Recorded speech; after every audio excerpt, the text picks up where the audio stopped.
Good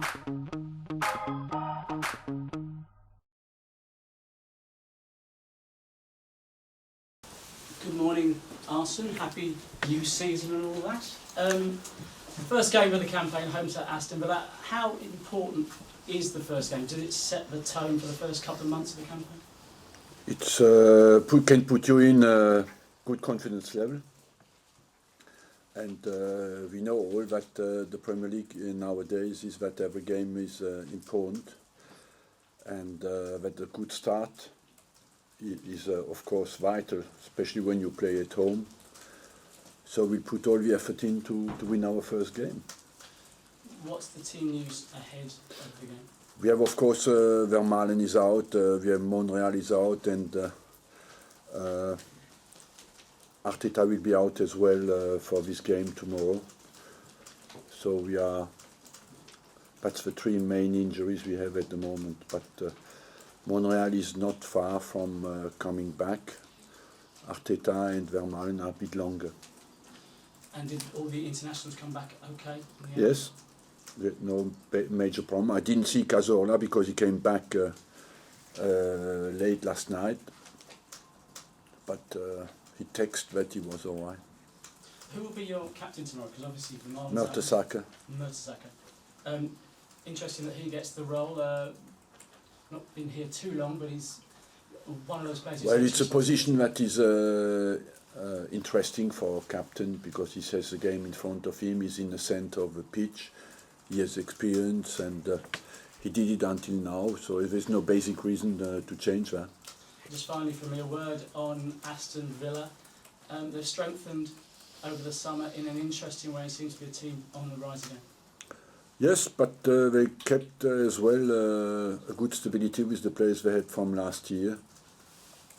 And they are a team who is very dynamic, very good on counter-attack, very good on set pieces with Benteke, counter-attacking with Weinman and Alpon Lahore, of course. So, and they're both interesting players who have quality, especially going forward.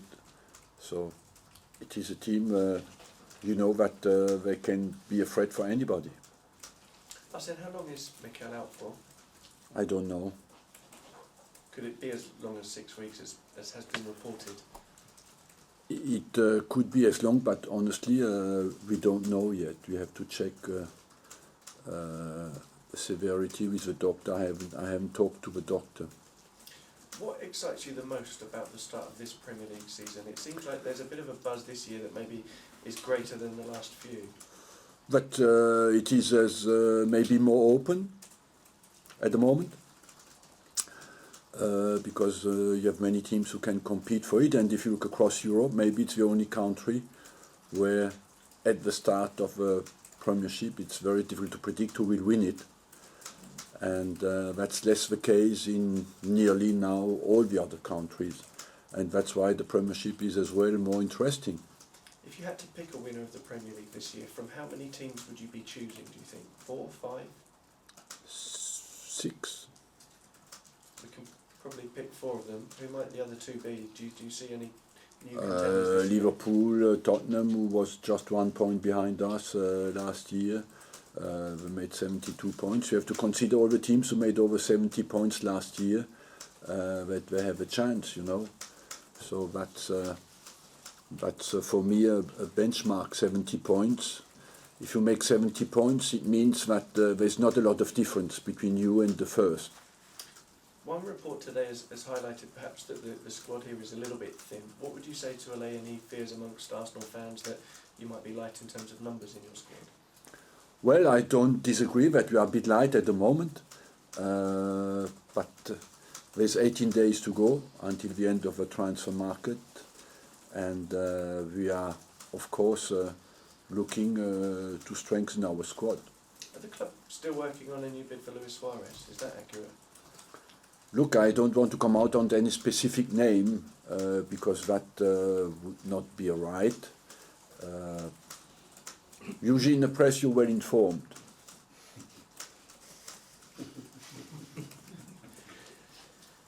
Is Wayne Rooney still an active target? there again, I can just repeat the same sentence. When you read the headline in the last 24 hours, Manchester United manager moans about fixtures, did you think that perhaps the last 3 months had been a dream and maybe Sir Alex Ferguson hadn't retired? Maybe. I had him on the phone, he was quite happy to have retired. Does David Moyes have a point? Is it a tough start for them? Does that affect the title race? It depends how you play always, you know. If you have a good start and if they manage to play well during these games, it will be a strength for them. Because after we'll have maybe easier games, but you don't know. You have to take. I think the coincidence of the fixtures is as well part of being a champion. You know, of being. Or sometimes you have a bit luck, sometimes you have bad fixtures, but that's part of it as well. Arsene, are you a bit frustrated that you haven't been able to sign some of these big name players that we're all talking about by now? Well, ideally you would want it to be quicker, you know, and to work quicker. But to finalize any transfer, you need the agreement of the three parties, and you could see that with our main rivals as well. It is not easy, you know. You look at us, at Chelsea, at Man United. It's difficult to find the quality players to strengthen the team and the squad who are available at the moment, because there's a shortage of top players who are available. But are you constantly waiting for the phone to ring from the chief exec and say, I've got X and I've got Y? My phone is always open, and it rings many times for not good reasons. Roughly, would you expect, say, in 18 days' time to have bought how many new players? 3, maybe 4? It's very difficult for me to give you a number. We look more for quality than for number. The first request is the quality to play for Arsenal Football Club. After the number comes in, yes, we would like 2-3 players, if possible more, but we'll not compromise on the quality of the players. Can you understand possibly the fans' frustration? Because there's always been this talk about you've got lots of money to spend this year, and they're expecting, with the exception of Yaya Sanogo, you've not signed anybody. Look, I understand every frustration. There are so many frustrated people. But what is important is the quality of what you do on the football pitch, and so let's not create a crisis from nothing. What is important is what we do on the pitch. We just played last week a good game.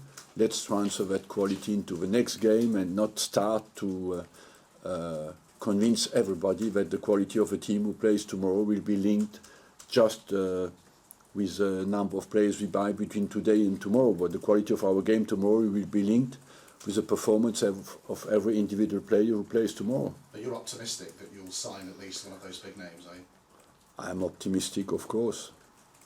How excited are you personally about the new season? 16 years now, is it just another season? Well, but I do not look back, I look forward. What is important is what I do now and tomorrow, and how well I do it. That's what guides my life, and what the time that's behind me is less interesting.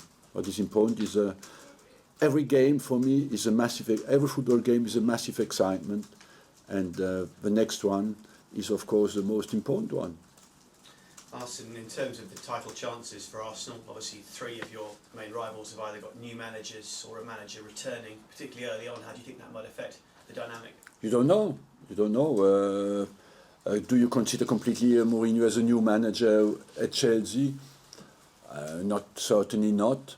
Moyes has experience at the top level, and Pellegrini has, of course, a lot of experience as well.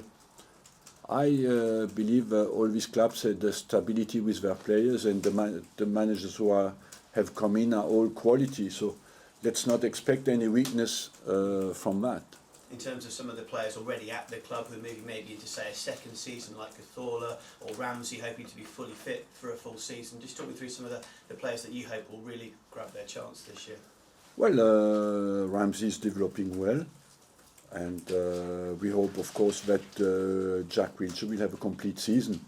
That's for us, of course, something that is very important. I feel that recently players like Chamberlain have developed very well. You know, if you look at the English squad, for example, on Wednesday night, and you look that from Arsenal you have Walcott, Wilshere, Chamberlain. They are three of the best players of the English national team.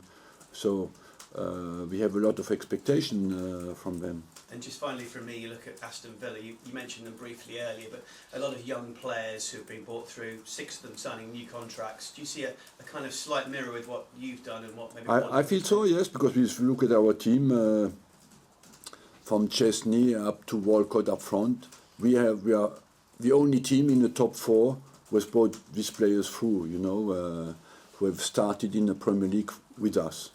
And nobody else has done it recently, and Aston Villa has done that, yes, as well. But they plan for the future and they plan on long term, and certainly for them it's on today's market, it's the only way to be successful for them. Arsene, can I just clarify a couple of bits of team news? With Ramsey okay now? Because he didn't... Yeah, he had missed 2 training days this week, but since yesterday he looks all right. Yeah, and Walcott, no reaction to the...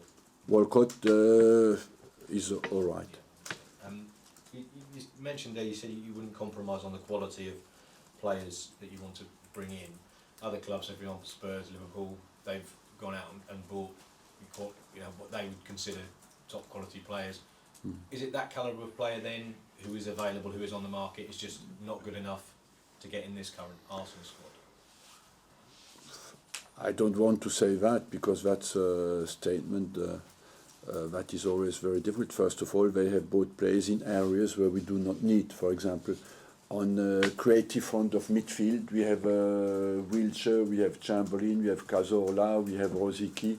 So if some of these clubs bought a player in this area, it's when you have no need, you don't buy. We have even Podolski can play behind the striker, so we have many players who can do that. You have several million substantial cash reserves. Would you be happy if you go in, the transfer window closes and you've still got £180 million in the bank but only 11 fit players to put in? I'm not sure that your numbers are right, honestly.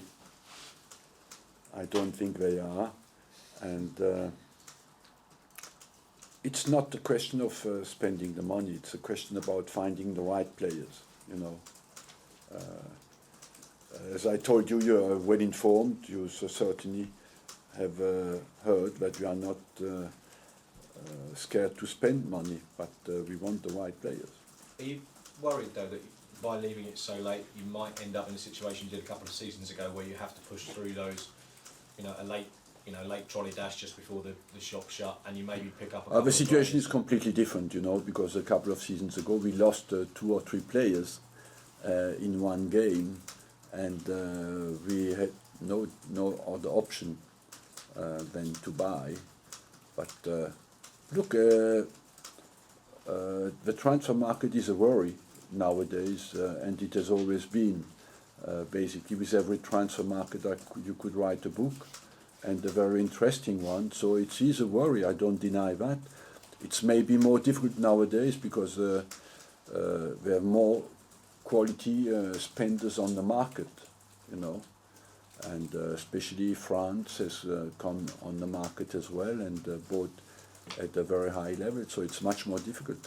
Obviously, we've got this match at the weekend, but then next week you've got another big fixture. Can you just give us some of your thoughts on the qualifying draw and how you think that plays up as an opponent? Well, it is a vital game for us because we have fought very hard to be in this position. We finished just 2 points behind Chelsea. The last game was the decisive game, and just 1 point above Tottenham, and we needed 10 unbeaten games in the end to achieve that. So we want, of course, to finish the job now, and it's a tricky fixture, the Turkish one, but we want to finish the job. Will the fact that they have an appeal ongoing, will that influence anything? Because technically you could get beaten and then be put back in the competition. You cannot gamble on that. What is important for us, the pride of any football club is to win on the pitch, you know, and all the rest is less important. That's what we want to achieve. Awesome. There's been obviously talk about players coming in, but players going out. There's been talk now about Rio Maichi might go out on loan. Is there any truth in that? No, not at the moment. He's injured at the moment. He should come back into full training next week. And at the moment, as you said, we are not on the way to give more players out. With Aston Villa, obviously Benteke staying. Was you surprised at that? Because a lot of people thought he might leave during the summer. Yeah, it was a U-turn because he looked for a while that he wanted to go, and suddenly changed his mind, and surprisingly, but of course that was good news for Aston Villa. A lot of people say the second season is always the hardest for a player. Do you see him reproducing the form he showed last year? Yes, because he has qualities that you cannot lose during the summer, especially in the air. You know, I feel he can even be more dangerous this season as well. Last one here. Arsene, about Leo. So, are you confident that he's staying with the team this season? At the moment, yes. But are you concerned about the fact that he's had, so many injuries for? Yes, it is a concern because today, if you want to exist at the top level, you need to be consistently fit, and that's the next step for Rio, is to be every day in training and show how good he is. Usually, the body stabilizes at around 21 and adapts to the sport or not. So it is a vital age for him now.